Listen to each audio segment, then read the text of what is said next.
ಆಡಳಿತ ಹಳಿ ತಪ್ಪಿದೆ. ಪೊಲೀಸ್ ರಾಜ್ಯ ಇವತ್ತು ಕರ್ನಾಟಕದಲ್ಲಿ ಪ್ರತಿಯೊಂದಕ್ಕೂ ಕೂಡ ಪೊಲೀಸ್ ಇಲಾಖೆಯ ದುರ್ಬಳಕೆ ನಾವು ನೋಡ್ತಾ ಇದ್ದೀವಿ. ವಿರೋಧ ಪಕ್ಷದ ಮೇಲೆ ದ್ವೇಷ ಸಾಧಿಸಲು ಹಲವಾರು SITಗಳು, ಹಲವಾರು ತನಿಖೆಗಳು. ಸ್ವಂತ ಮುಖ್ಯಮಂತ್ರಿಗಳೇ ಇವತ್ತು ಭ್ರಷ್ಟಾಚಾರದಲ್ಲಿರುವಂಥದ್ದನ್ನು ತನಿಖೆ ಮಾಡ್ತಿರುವಂಥ ಸಂದರ್ಭದಲ್ಲಿ ಪೊಲೀಸ್ ದುರ್ಬಳಕೆ ಆಗಿದೆ. ಎಲ್ಲಿವರೆಗೂ ಮುಟ್ಟಿದೆ ಅಂತಂದರೆ ವಿಧಾನಸಭೆಯಲ್ಲಿ ಕೂಡ ಮುಟ್ಟಿದೆ.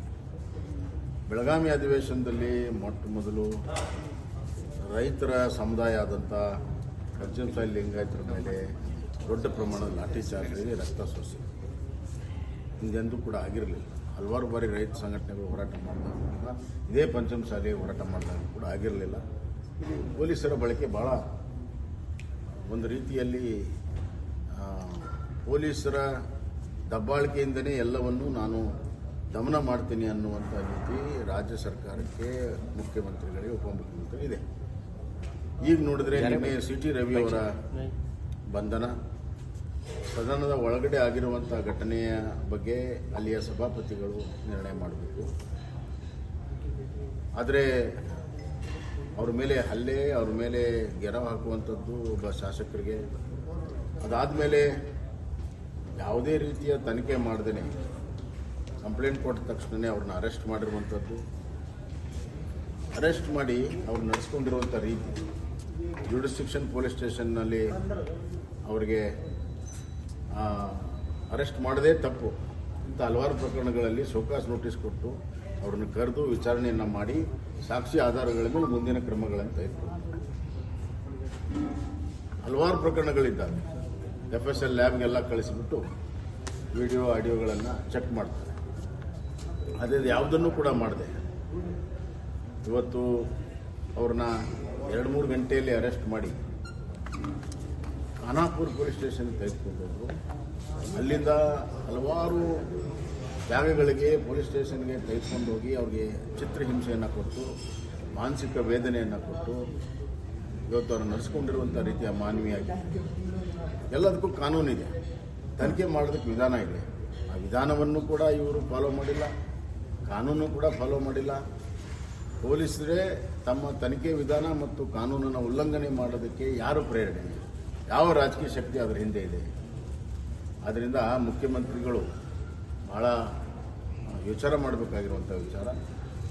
ಈ ರೀತಿಯ ದಮನಕಾರಿ ಪೊಲೀಸ್ ದಬ್ಬಾಳಿಕೆ ಭಾಳ ದಿವಸ ನಡೆಯೋದಿಲ್ಲ ಜನಶಕ್ತಿ ಮುಂದೆ.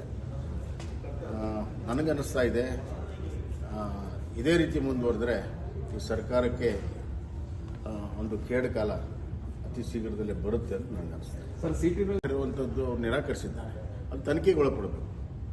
ನೀವು ಈಗಾಗಲೇ ಹೆಂಗೆ ತೀರ್ಮಾನ ಮಾಡ್ತಾರೆ? ಸ್ಪಷ್ಟವಾಗಿ ಅವರು ಹೇಳ್ತಿದ್ದಾರೆ. ಅಲ್ಲ, ಅದೇ ಅವರು ಅಪಾದನೆ, ಈಗ ಅವರು ಮಂತ್ರಿಗಳು ಅಪಾದನೆ ಮಾಡಿದ್ದಾರೆ, ಇವರು ನಿರಾಕರಣೆ ಮಾಡಿದ್ದಾರೆ. ಸತ್ಯ ಶೋಧನೆ ಆಗಬೇಕಲ್ಲ.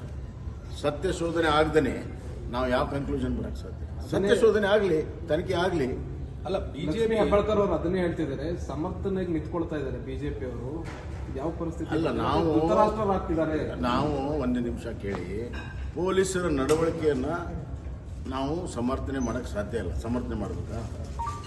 ಒಬ್ಬ ಶಾಸಕನಿಗೆ ಅಥವಾ ಒಬ್ಬ ಸಾಮಾನ್ಯ ಮನುಷ್ಯನಿಗೆ ಯಾವುದೇ ವಿಚಾರಣೆ ಇಲ್ಲದೆ, ನೋಟಿಸ್ ಇಲ್ಲದೆ ಬಂಧನ ಮಾಡಿ ರಾತ್ರೋರಾತ್ರಿ ಎಲ್ಲ ಕಡೆ ತಿರುಗಾಡಿಸಿರೋದು ನೀವು ಪ್ರೆಸ್ನವರು ಅದನ್ನು ಸಮರ್ಥನೆ ಮಾಡ್ತೀರಾ? ಹೀಗಾಗಿ ತನಿಖೆ ಆಗಲಿ, ಸತ್ಯ ಆಗಲಿ. ಅದಕ್ಕೆ ಹೇಳಿದೆ, ಹಿಂದೆ ವಿಧಾನಸಭೆಯಲ್ಲಿ ಪಾಕಿಸ್ತಾನ ಜಿಂದಾಬಾದ್ ಅಂದ ತಕ್ಷಣ ಅರೆಸ್ಟ್ ಮಾಡಿದ್ರು ಅವ್ರನ್ನ. ಇದೇ ರೀತಿ ಮಾಡಿದ್ರು ವಿಧಾನಸಭೆ ಒಳಗಡೆ ನಡೆದಾಗ. FSL ಲ್ಯಾಬ್ ಕಳಿಸಿ ಎಲ್ಲ ಆಗಿ ಅಥವಾ ಅಂದಿರೋದು ನಿಜ ಅಂತ ಆದಮೇಲೆ ಕ್ರಮ ತೆಗೆದುಕೊಂಡ್ರು. ಈಗ ಯಾಕೆ ಆ ಥರ ನಡ್ಕೋಬಾರ್ದು? ಅಲ್ಲ, ಅಂದರೆ ಇವ್ರು ಪಾಕಿಸ್ತಾನ ಜಿಂದಾಬಾದ್ ಅನ್ನುವಂಥದ್ದು ಭಾಳ ಹತ್ತಿರ ಆಯಿತು, ಇವ್ರಿಗೆ ಭಾಳ ಪ್ರಿಯ ಆಯಿತು. ಆದ್ದರಿಂದ ನಾವು ತನಿಖೆ ಆಗಲಿ, ಸತ್ಯ ಬರಲಿ, ಆಮೇಲೆ ಕಾನೂನು ಪ್ರಕಾರ ಕ್ರಮ ಆಗಲಿ. ಅದ್ರಲ್ಲಿ ಎರಡನೇ ಮಾತಿಲ್ಲ. ಆಗಿದ್ರೆ ಅನ್ನೋಂಥ ಪದ ಆದರೂ ಇಟ್ಕೊಂಡು ಖಂಡಿಸ್ತಾ ಇಲ್ವಲ್ಲ ಬಿಜೆಪಿ ಅವರು ಅನ್ನೋದು ಕಾಂಗ್ರೆಸ್ನವರ ಆರೋಪ. ಅಲ್ಲ, ಮಾತಾಡಿದ್ರೆ ಅಲ್ಲ, ಅವ್ರು ನೋಡಿ, ನಿಮ್ಮದೇ CT ರವಿ ಅವರು ಭಾಳ ಸ್ಪಷ್ಟವಾಗಿ ನಿರಾಕರಣೆ ಮಾಡಿದ್ದಾರೆ.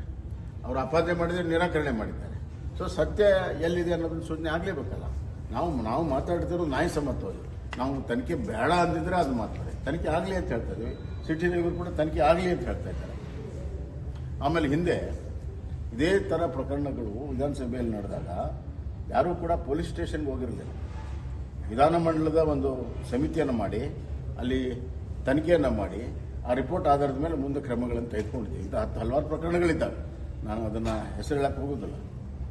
ಹಂಗಿರುವಾಗ ಇದು ಏಕಾಏಕಿ ಪೊಲೀಸ್ ಸ್ಟೇಷನ್ ಕೊಡೋದು, 3 ತಾಸೆಲ್ಲ ಅವ್ರನ್ನ ಅರೆಸ್ಟ್ ಮಾಡೋದು, ಊರೆಲ್ಲ ಸುತ್ತಿಸೋದು, ರಾತ್ರೆಲ್ಲ ನಿದ್ದೆ ಇಲ್ದಂಗೆ ಸುತ್ತಿಸುವಂಥದ್ದು ಯಾವ ಕಾನೂನಲ್ಲಿ ಬರೆದಿದ್ದಾರೆ? ಹಂಗೆ ಯಾವ ಸೆಕ್ಷನಲ್ಲಿ ಹಂಗೆ ಬರೆದಿದ್ದಾರೆ ಎಲ್ಲ ಕಡೆ ಸುತ್ತಿಸಬೇಕು ಅಂತ?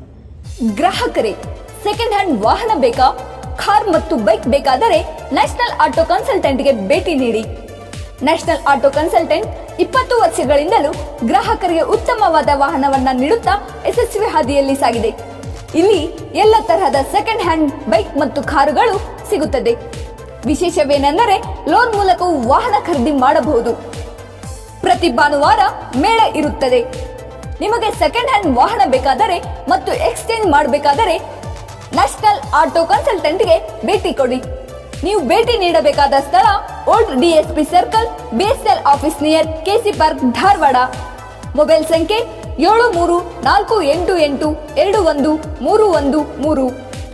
9008447288. ಈ ನಂಬರ್ಗೆ ಹೆಚ್ಚಿನ ಮಾಹಿತಿಗಾಗಿ ಸಂಪರ್ಕಿಸಬಹುದು.